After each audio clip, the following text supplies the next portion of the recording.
It was a Sanyo 8mm analog video camcorder, which I got from my granddad when I was about 15, I think. I think I wanted to be a Ghostbuster, or possibly a writer, an author. Yeah, I don't think they really took me seriously for a while. My mum took maybe 4 or 5 years of me being freelance, and she finally saw one of my films and kind of figured out, oh, I guess you can do this.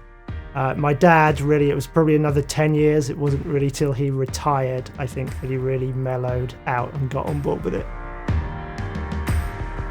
I like a 32mm. I think I'd pick probably a Cooke S4 32 if I had to choose just one. That would be the production designer. Yeah, if you can have a great collaboration with a designer, you can really make each other look great. Well, with interiors, you're always led by where the windows are.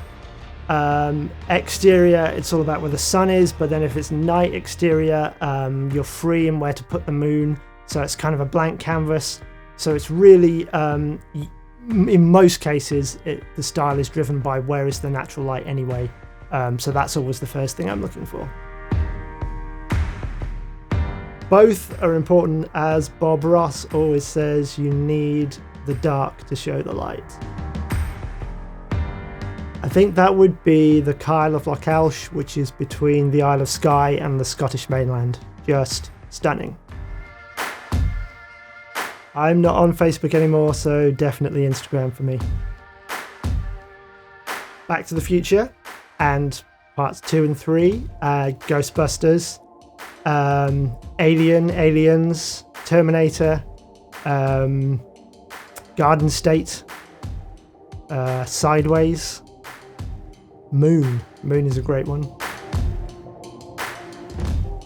Life on Mars, which is a great British show, the original British version, not the American remake travesty. I use Artemis, the viewfinder, all the time, and Helios for sun tracking, and sometimes Ares photometrics app, but Artemis and Helios mainly. Patrick Stewart, aside from being a great actor, I just think he seems like a really nice guy. Mostly long-form DPs like Ola Bratt-Birkeland, Ula Pontikos, Susie Lavelle, Adriana Goldman.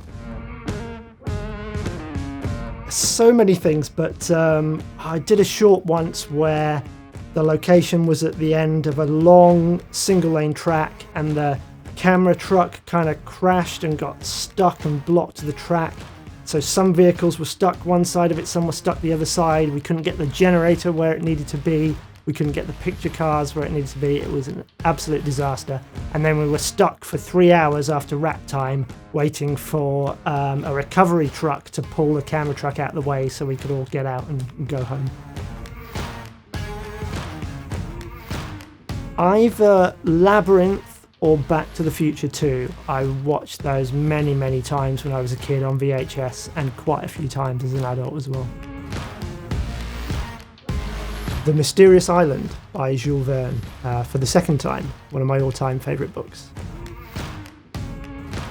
Probably a very spicy chili with guacamole and salsa, and put it on nachos and cheese and all that good stuff.